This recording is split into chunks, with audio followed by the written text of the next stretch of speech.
Let's light this shit up.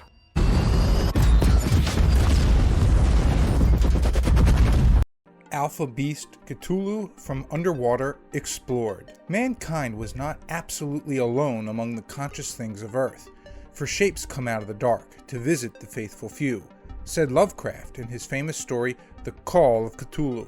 The film Underwater is loosely adapted from the story by H.P. Lovecraft, The Call of Cthulhu, published in the Weird Tales for the first time in 1928.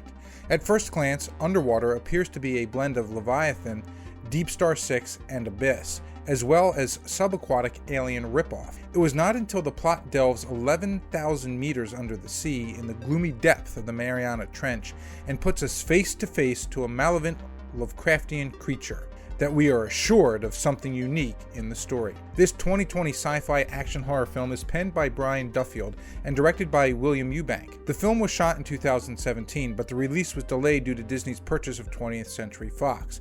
The film follows a deep-sea drilling operation leading to a disaster that crushed the thin wall separating them from excessive seawater pressure. The crew then encountered hostile creatures threatening their survival. The film features Kristen Stewart as Norah Price, the mechanical engineer of the Kepler 822, Vincent Cassel as Captain Lucien, the captain of Kepler 822, Jessica Henwick as Emily Haversham, who was the biologist of the Kepler 822. Underwater is a half disaster and half monster movie with highly efficient in-the-moment performances that make the film nerve-wracking. The film grossed $41 million worldwide with a $50 to $80 million budget. So let us take you 11,000 meters under the sea and explore the world of Kepler 822. Before we go into our explanation, we have a very small request. If you like our content, please support us by subscribing to our channel. This is a small click for you, but for us, it means a lot. Thank you. Let's begin. Let's light this shit up. 7 miles below the ocean surface, something has awakened. Underwater released in 2020. The film commenced with the explanation of the underwater project of TN Industries, intending to drill 7 miles inside the Mariana Trench for acquiring resources. The slow, engaging camera movements introduced us to Kepler 822, just like Ridley Scott and Cameron introduced us to Nostromo and Sulaco in the Alien series. We are then introduced to Norah and her thoughts, revealing that working at such depths for many months had taken a toll on her mental health. She remembered her late fiancé, who was an optimistic person, unlike her pessimistic nature. Norah had just completed brushing her teeth when water started to leak from the ceiling. A massive earthquake hit the station as it began to crumble. Norah tried to awaken everyone, but ultimately she and another worker, Rodrigo, managed to escape and close the area to prevent further damage. They found another survivor, Paul, under the rubble. When the three of them reached the escape pod bay, to their horror, they discovered that all the escape pods had been deployed. They also found Captain Lucien as another survivor. Captain Lucien refused to leave the Kepler 822, partly due to the maritime tradition that the captain should not abandon his station. Secondly, he was guilty conscious as he was partly responsible for the situation. Before he was posted on the Kepler as a captain, he worked as an officer in the previous station, Shepherd, which faced the same catastrophic situation as Kepler 822. The surviving crew managed to reach the control base and met biologist Emily Haversham and engineer Liam Smith, who were in relation. Due to internal explosions that destroyed the structural integrity of Kepler 822, the thermonuclear rig was also completely destroyed, with all forms of communication lost. When they failed to contact the surface, Captain Lucien suggested that they should walk for a mile and reach the control base, Roebuck 641, and try to get to the surface from there.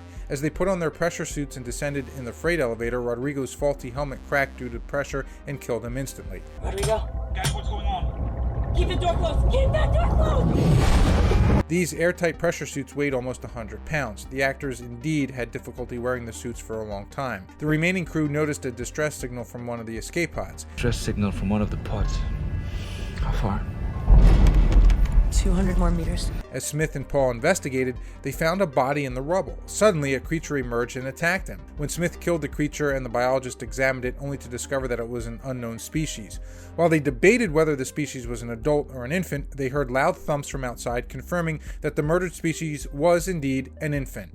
As they continued their journey across the ocean floor, the Kepler station exploded and almost buried them in the debris as Smith was injured in the explosion. Though Norah and Lucien managed to save him, his oxygen source was severely damaged. They somehow managed to reach the deep bore access tunnel, but Paul was attacked by a creature and killed. The remaining crew realized that Smith would have to breathe toxic fumes from the explosion. So, Norah, Lucien, and Haversham decided to help him walk across the ocean floor as the creatures surveyed them from a distance, ready to pounce on them to avenge the death of their infant. Suddenly, they were attacked by another creature and dragged Smith along with it. Lucien pulled Smith out of the creature's clutches, but he fell into the creature's grip as it started grabbing Lucien away from his crew.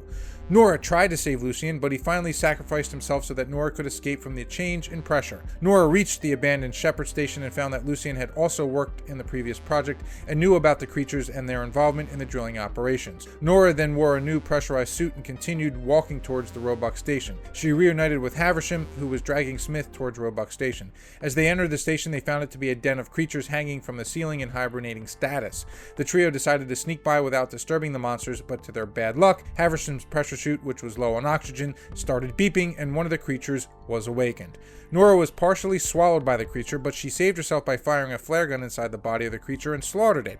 When she fired the second flare, to her horror, she encountered the horrendous mighty Cthulhu, the master of the aquatic world who had been hunting the crew all this while. But we will discuss Cthulhu in the next section. The three survivors reached the escape pods, but to her dismay, Norah realized only 2 escape pods were operative. Injured Smith was put in one pod while Norah insisted that Haversham take the last escape pod. In the meantime, the Cthulhu attacked the Roebuck station, and the smaller creatures followed the 2 escape pods of Smith and Haversham. To protect the world from the wrath of Cthulhu, Norah initiated the overload of Roebuck's nuclear power, creating a massive thermal meltdown, killing her along with the Cthulhu and the other aquatic monsters. The 2 escape pods with Smith and Haversham reached the surface safely.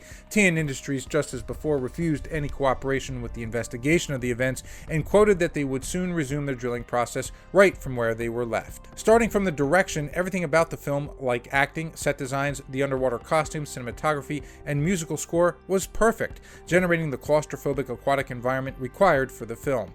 Eubank was incredibly proud of the shot where Norah flipped through the water and landed on a large platform, which was a real shot. Apart from the CGI, there's a lot of hard physical work from the actors and the stunt team. Even though it's not original, yet the movie continues with its nail-biting excitement and suspense throughout the running time. In fact, the film's running time should have been more, as we hardly had any time to explore the characters even slightly. Even the Lovecraftian legendary monster was introduced towards the end. Here, Cthulhu was portrayed as a mere aquatic monster, an alpha creature to underwater spawns that are not named. But on the whole, the competent presentation of under the ocean pitch darkness and the eerie, reflecting eyes of the monster creatures keep the audience engaged for 90 minutes.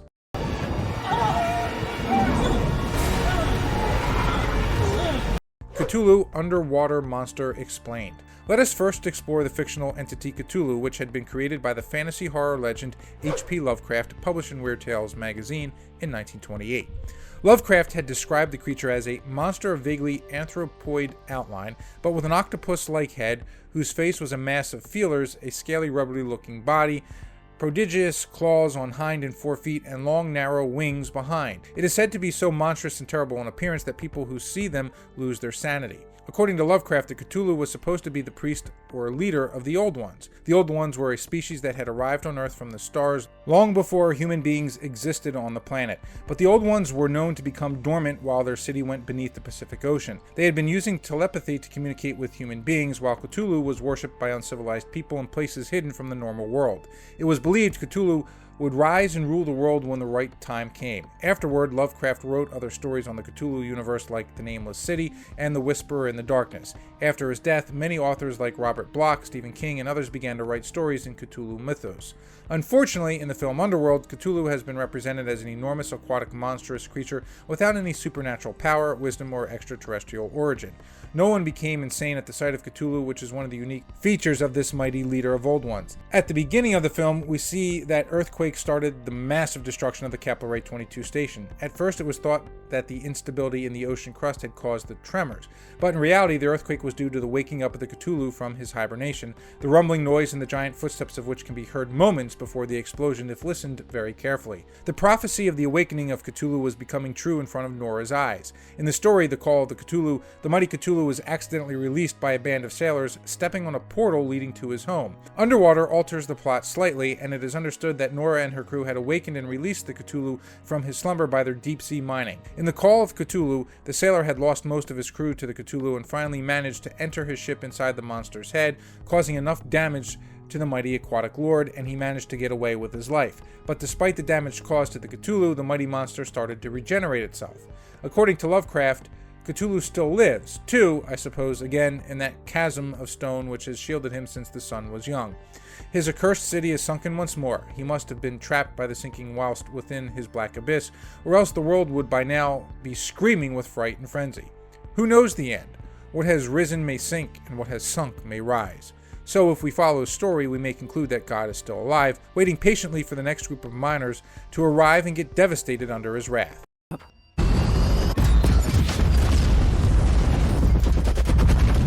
Is there going to be Underwater 2? As the TN Industries decided to non-cooperate with the investigation and continue with the deep-sea mining for the resources in the Mariana Trench, aren't we right to guess that there might be a chance for a sequel, Underwater 2?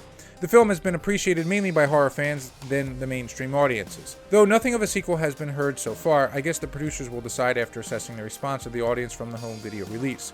If there is a sequel, there is likely another set of mining crew in the Mariana Trench proceeding with their work. Once again, the Cthulhu will be awakened and ready to wreak havoc. But I do hope that in the sequel, the authentic features of the Cthulhu are featured, and some quality time is provided to the monster because in Underwater, the creature neither looks nor behaves like the true Cthulhu depicted by Lovecraft. Considering the complicated visual effects of Underwater, it probably cannot be released before 2024. Let us cross our fingers that the sequel would be a much closer adaptation to the Cthulhu mythos and doesn't compel us to believe that any gigantic monstrous aquatic creature is Cthulhu, the Lord of Old Ones.